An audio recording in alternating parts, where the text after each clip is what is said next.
Bapak, Ibu, saudara-saudari yang terkasih dalam Kristus. Tadi malam Romo nonton drama Korea yang mengisahkan tentang bagaimana tantangan terbesar seorang suami istri dalam menghadapi mertua. Mertua selalu dari awal tidak setuju dengan menantunya. Dan selalu mengatakan bahwa menantu miskin, tidak berguna, dan selalu membuat susah anaknya. Dan selalu berjuang mencari pasangan lain, bahkan rela berusaha untuk menceraikan anaknya dengan menantunya itu. Dalam perjuangan itu mereka berdua tetap saling meyakini bahwa ini adalah pilihan terbaik saya. Bahkan sampai mati pun saya tidak mau pisah dengan pilihan saya ini. Dan memang benar mereka dua membuktikan berusaha tetap setia sampai selesai. Sampai mereka punya anak dan sampai mereka usia lanjut. Bapak, Ibu, saudara-saudari umat beriman yang terkasih, memang tidak mudah hidup pada zaman ini. Tuhan Yesus sendiri menyadari, maka Tuhan Yesus mengatakan, hendaklah kamu saling mengasihi. Saling membenci itu gampang, Bapak Ibu. Saling bermusuhan itu gampang. Tinggal engkau maki dia, selesai, pasti dia akan marah. Lalu akan terjadi permusuhan.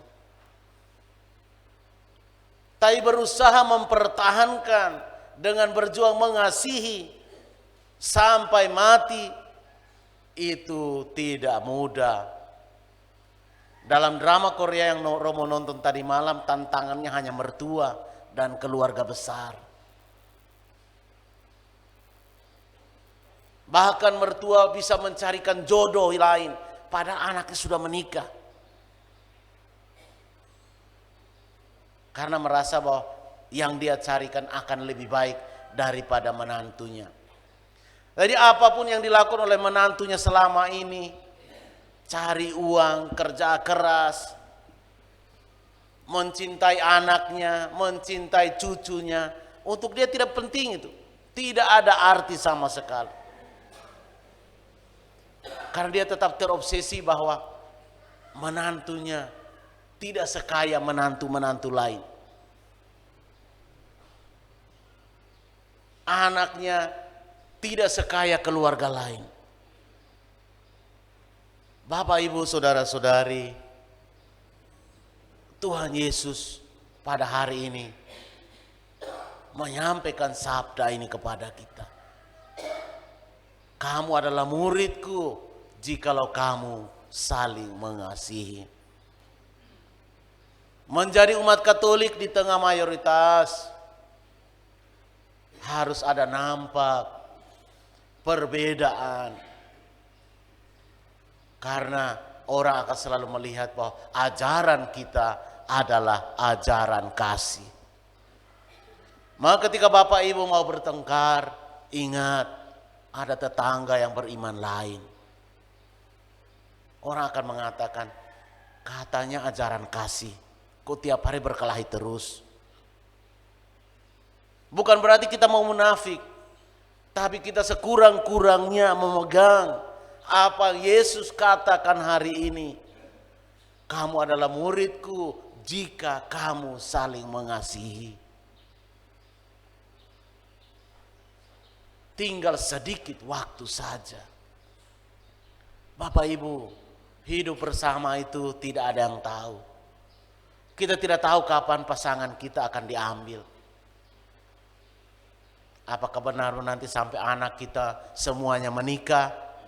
Atau mungkin ada yang terpaksa meninggalkan sebelum anak-anak kita menikah. Kalau kita baru menyesal kemudian terlambat. Tidak ada guna. Tapi kalau selama dia ada bersama kita, kita rawat dia, kita mengasihinya dengan cinta yang tulus, maka walaupun dia meninggal, kita tetap merasa bersyukur bahwa kita sekurang-kurangnya sudah merawatnya dengan cinta yang penuh. Kita sudah mengasihinya selama dia ada bersama kita dengan cinta yang full.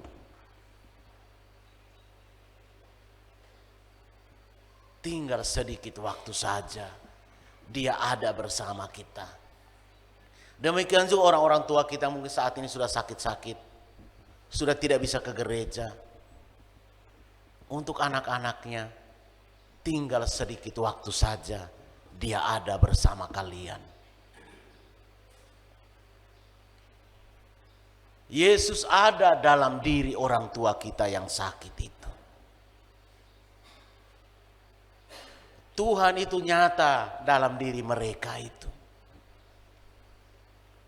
Tuhan juga nyata dalam diri ketika kita misalnya memarahi pasangan sampai dia menangis. Tuhan juga nyata ketika anak-anak bentak orang tuanya sampai orang tuanya menangis. Itu Tuhan Yesus menangis ketika sebagai anak engkau membentak orang tuamu.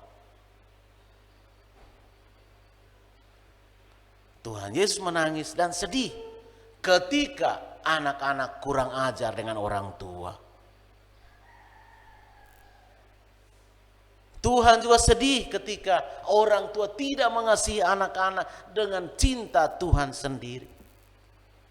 Ketika anak salah, kita tidak menegur, kita tidak meluruskan, kita selalu mengatakan, tidak apa-apa dek.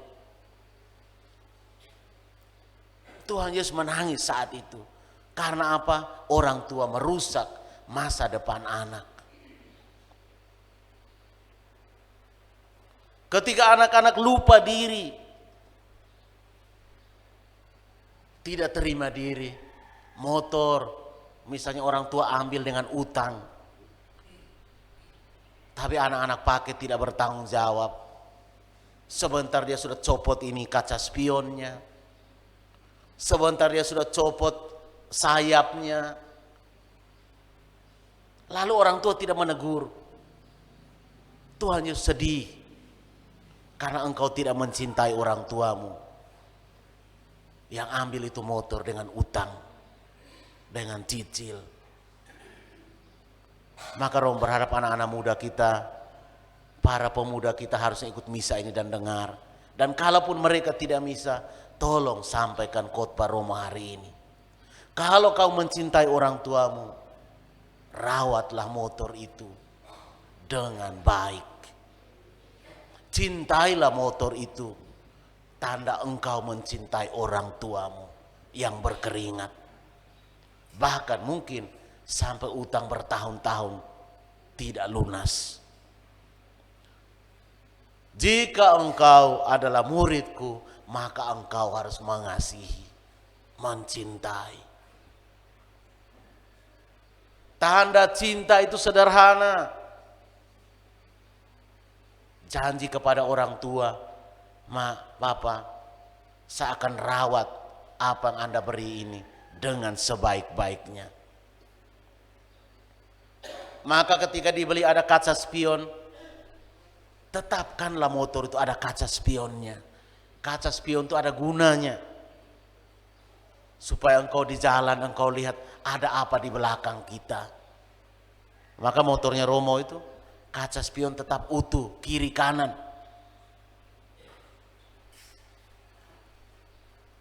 Ada juga kaca spion ada tapi dia hadapkan kacanya ke langit. Dia pikir kaca itu berguna untuk foto langit. Langit tidak usah kau lihat Bapak Ibu, anak-anak, orang muda, tidak usah dilihat.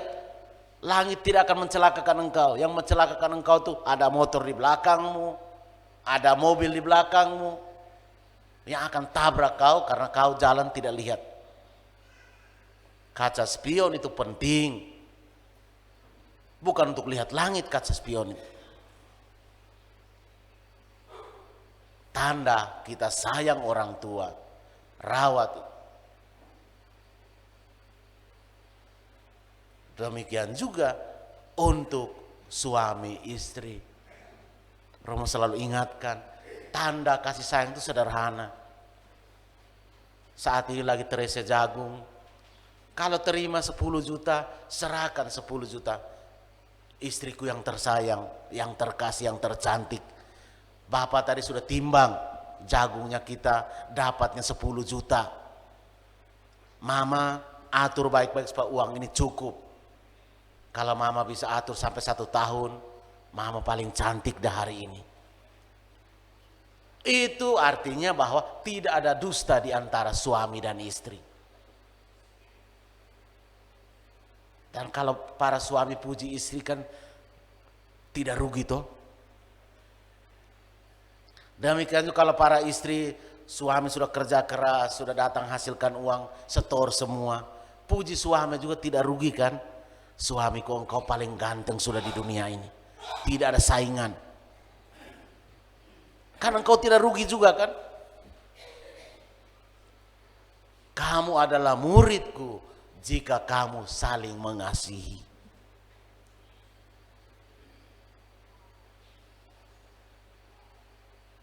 Tapi kalau kita lihat di TV, di iklan-iklan, itu biasanya para istri hanya diam ketika ditabok dengan uang merah-merah.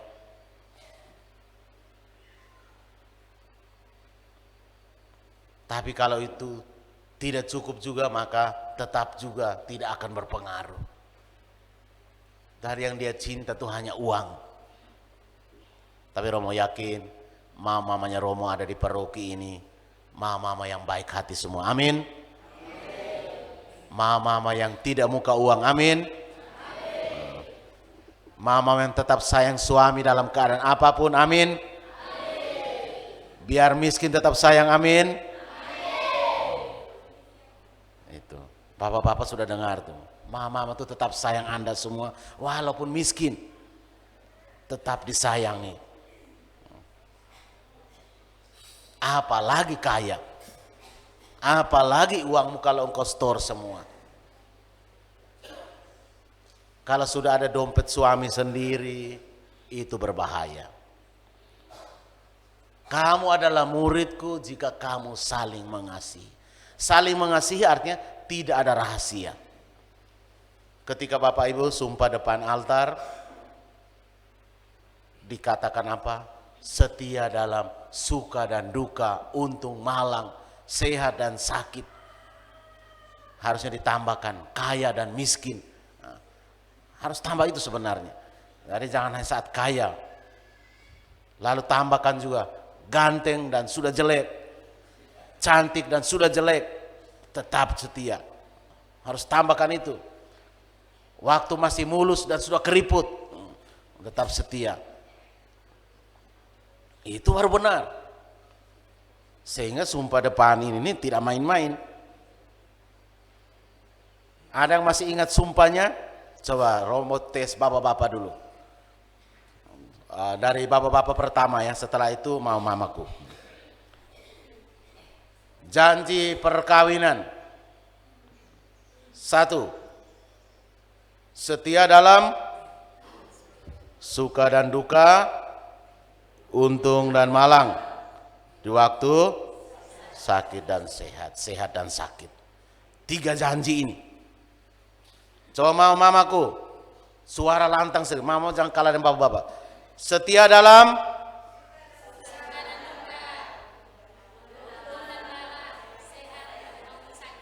sehat maupun sakit. 3 janji ini tanda bahwa kita adalah murid-murid Kristus. Selalu mereka bukan lagi 2, melainkan 1. Walaupun lahir anak, tetap 1 keluarga.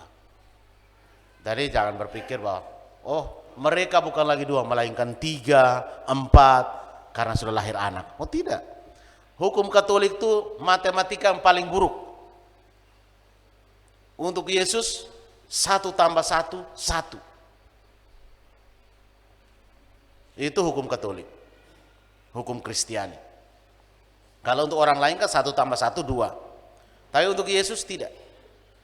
Yesus itu sangat bodoh matematika. Dan dia mau supaya kita berpikir bodoh seperti itu. Bodoh dalam cinta itu tidak merugikan. Kalau orang merasa terlalu pintar untuk hitungan seperti ini, berbahaya. Maka dia akan katakan, ini mak punyamu, ini punyaku.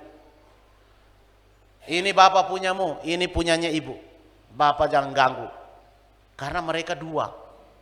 Tapi kalau mereka satu, ini mak nasi 1 piring, makan berdua, suap-suapan. Jangan hanya waktu pacaran suap-suapan. Sekarang masih ada yang suap-suapan, bapak ibu di rumah?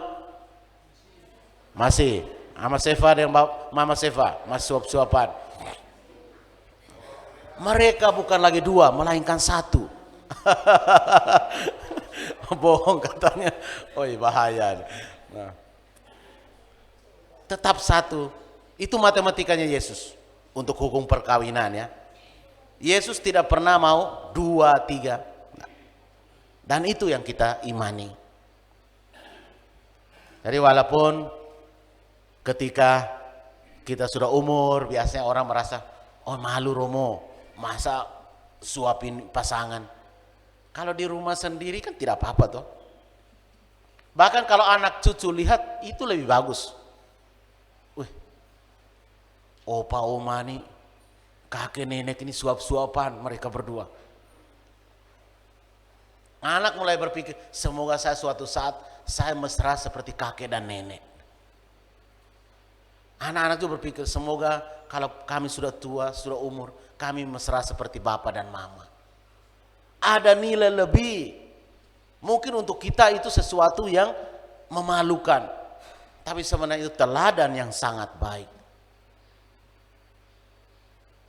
Ketika orang tua kita tidak malu untuk tetap menyayangi satu terhadap yang lain. Ada satu video singkat di TikTok, seorang kakek dan nenek bonceng, saling bonceng, kakeknya bonceng istrinya. Sudah umur mereka. Lalu orang tulis di bawahnya, caption di bawahnya, bahagia itu sederhana. Hanya karena kakek nenek saling bonceng naik sepeda dayung, sepeda ontel. Kalau kita di sini mungkin naik sepeda agak susah ya, karena batu-batu besar. Tapi kalau ke Sila bisa, itu kan jalan besar.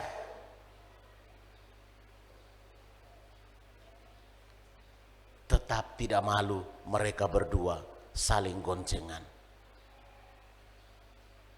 Itulah contoh teladan kita adalah murid Kristus ketika kita saling mengasihi. Semoga Tuhan memberkati kita. Amin. Amin.